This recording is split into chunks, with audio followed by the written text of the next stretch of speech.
Sukinda Debaraj hotel ସମ୍ମୁଖ 53 number ଜାତୀୟ ରାଜପଥରେ କାର ଦୁର୍ଘଟଣା ଚାଳକ ଆହତ। ସୁକିନ୍ଦା ଥାନା ଅନ୍ତର୍ଗତ ଦେବରାଜ ହୋଟେଲ ସମ୍ମୁଖ 53 ନମ୍ବର ଜାତୀୟ ରାଜପଥରେ ଏକ କାର ଦୁର୍ଘଟଣା ଚାଳକ ଆହତ।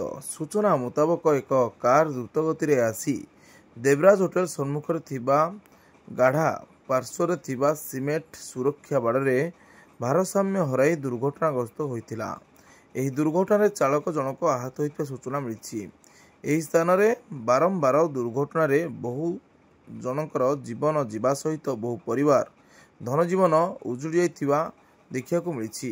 ଏହି ସୁକିନ୍ଦା 53 ନମ୍ବର ଜାତୀୟ ରାଜପଥକୁ ତୁରନ୍ତ ମରାମତି କରିବା ପାଇଁ ସ୍ଥାନୀୟ ଲୋକେ ଯେତେ ଦାବି କରୁଥିଲେ ମଧ୍ୟ କିଛି ସୁଫଳ ମିଳିପାରୁନଥିବା ସୂଚନା ମିଳିଛି।